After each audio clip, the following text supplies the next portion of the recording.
നിലമ്പൂർ തിരഞ്ഞെടുപ്പിൽ ജയിച്ചതിന് പിന്നാലെ ആത്മവിശ്വാസത്തോടെയുള്ള പ്രതികരണവുമായി പ്രതിപക്ഷ നേതാവ് വി.ഡി. സതീശൻ രംഗത്ത് വന്നു. UDF ഒറ്റക്കെട്ടായി നേടിയ വിജയമാണ് നിലമ്പൂരിലേത് എന്നാണ് സതീശൻ പറഞ്ഞത്. നിലമ്പൂരിൽ ആര്യാടൻ ഷൗക്കത്ത് ജയിച്ചതിന് പിന്നാലെ നടത്തിയ വാർത്താ സമ്മേളനത്തിലാണ് സതീശന്റെ നിർണായകമായൊരു പ്രതികരണം. അടുത്ത നിയമസഭാ തെരഞ്ഞെടുപ്പിൽ 100 സീറ്റുകൾ നേടി UDF തന്നെ തിരിച്ചുവരുമെന്നും അദ്ദേഹം വ്യക്തമാക്കുകയാണ്. കേരളത്തിലെ ജനങ്ങൾക്ക് സർക്കാരിനോട് വെറുപ്പ് തോന്നി തുടങ്ങിയ സാഹചര്യമാണ് ഇപ്പോൾ ഉള്ളത്. ആര്യാടൻ ഷൗക്കത്തിന്റെ മികച്ച വിജയം ടീം UDFന്റെ ഒറ്റക്കെട്ടായുള്ള പ്രവർത്തന ഫലമാണെന്നും അദ്ദേഹം പറഞ്ഞു. 2026 നടക്കാനിരിക്കുന്ന തിരഞ്ഞെടുപ്പിൽ UDFന്റെ തിരിച്ചുവരവിന് വേണ്ടിയുള്ള ഇന്ധനമാണ് നിലമ്പൂരിലെ ജനങ്ങൾ നൽകിയിരിക്കുന്നത്. 5 ഇരട്ടി വോട്ടിലാണ് നിലമ്പൂർ മണ്ഡലം തിരിച്ചെടുത്തത് എന്നാണ് സതീശൻ ചൂണ്ടിക്കാട്ടിയത്. നിലമ്പൂരിലെ ജനങ്ങൾക്ക് എങ്ങനെ നന്ദി പറയാതിരിക്കുമെന്നാണ് അദ്ദേഹം പറഞ്ഞത്. ഹൃദയപൂർവ്വം പ്രവർത്തകരോടും അതുപോലെ തന്നെ നേതാക്കളോടും നന്ദി പറയുകയാണ് ചെയ്തത്. എല്ലാ നേതാക്കളും ഒറ്റക്കെട്ടായി ഒരേ മനസ്സോടെയാണ് നിലമ്പൂരിൽ പ്രവർത്തിച്ചത്. UDF ഇങ്ങനെ പ്രവർത്തിച്ചാൽ ഇനിയും കൂടുതൽ കാര്യങ്ങൾ നേടിയെടുക്കാൻ പറ്റുമെന്ന ഉറപ്പും അദ്ദേഹം നൽകി. ജനങ്ങളുടെ വിശ്വാസവും അതുപോലെ തന്നെ ഞങ്ങൾ സംരക്ഷിക്കുമെന്നാണ് പറഞ്ഞത്. UDFന്റെ വോട്ട് എങ്ങോട്ടും പോയിട്ടില്ല. LDFന് നിലമ്പൂരിൽ 16,000 വോട്ടുകളാണ് നഷ്ടമായത്. UDF ശക്തിപ്പെടുത്തുമെന്നതിന്റെ തെളിവാണ് ഈ വിജയമെന്നും സതീശൻ പറയുന്നു. തിരഞ്ഞെടുപ്പ് വിജയത്തിന് പിന്നാലെ PV അൻവർ വിഷയത്തിൽ നിലപാട് വ്യക്തമാക്കാൻ വി.ഡി. സതീശൻ വിസമ്മതിക്കുകയാണ് ചെയ്തത്.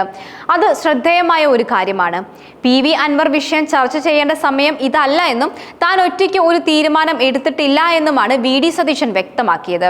PV അൻവറിന്റെ കാര്യത്തിൽ തീരുമാനം മാറിയിട്ടില്ലെന്നും അദ്ദേഹം എടുത്തു പറയുകയുണ്ടായി. മണ്ഡലത്തിൽ 3ാം തവണ ജനവിധി തേടിയ അൻവർ 14,000-ലധികം വോട്ടുമായി ശക്തമായ പ്രകടനം കാഴ്ചവെക്കുകയും ചെയ്തു. അതേസമയം ആര്യാടൻ ഷൗക്കത്തിന്റെ വിജയത്തോടെ വി.ഡി. സതീശൻ തല ഉയർത്തി നിൽക്കുകയാണ് അണികൾക്കും മറ്റു നേതാക്കൾക്കും മുൻപിൽ. നേരത്തെ അൻവറിനെ അടുപ്പിക്കാത്തതും സഖ്യ സാധ്യതകളെ ഇല്ലാതാക്കുന്നതിലും സതീശനെതിരെ കടുത്ത വിമർശനം ഉയർത്തിയിരുന്നു. അൻവർ സ്വതന്ത്ര സ്ഥാനാർത്ഥിയായി മത്സരിക്കുക കൂടി ചെയ്തതോടെ ഈ വിമർശനം ശക്തിപ്പെടുകയാണ് ചെയ്തത്. എന്നാൽ ഇതിനെയൊക്കെ കാറ്റിൽ പറത്തിക്കൊണ്ടാണ് UDF മണ്ഡലം പിടിച്ചെടുത്തിരിക്കുന്നത്.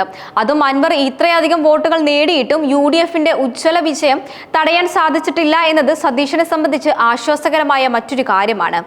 മറിച്ചാണ് സംഭവിച്ചതെങ്കിൽ തോൽവിയുടെ ഭാഗം മുഴുവൻ വി.ഡി. സതീശന്റെ ചുമലിൽ ഏൽക്കേണ്ട അവസ്ഥയായിരുന്നു.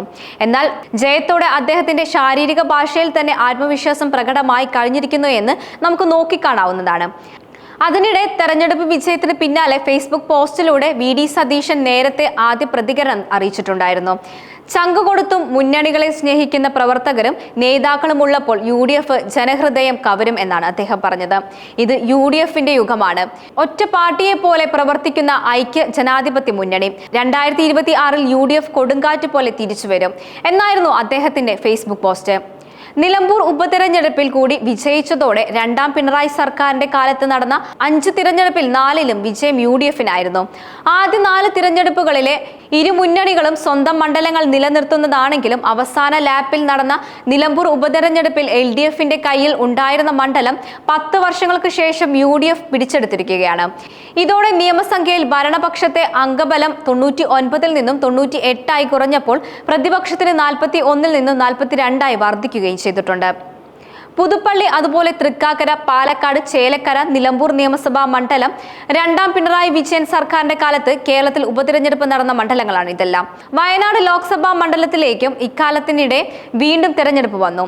ഇതിൽ വയനാട് അതുപോലെ തന്നെ പുതുപ്പള്ളി, തൃക്കാക്കര, പാലക്കാട്, നിലമ്പൂർ മണ്ഡലങ്ങളിൽ UDF മികച്ച വിജയം നേടിയപ്പോൾ ചേലക്കര നിലനിർത്താൻ കഴിഞ്ഞത് മാത്രമാണ് LDFനെ സംബന്ധിച്ച് ഏക ഒരു ആശ്വാസമായി മാറിയ കാര്യം. അതേസമയം നിലമ്പൂർ ഉപതെരഞ്ഞെടുപ്പിൽ പരാജയപ്പെട്ടെങ്കിലും കേരളത്തിൽ ഭരണവിരുദ്ധമായ വികാരമില്ലെന്ന് LDF സ്ഥാനാർത്ഥി M. സ്വരാജ് പറഞ്ഞു. തിരഞ്ഞെടുപ്പ് വിജയിച്ച ആര്യാടൻ ഷൗക്കത്തിന് എല്ലാവിധ അഭിനന്ദനങ്ങളും അറിയിക്കുന്നു എന്നും അദ്ദേഹം പറഞ്ഞു.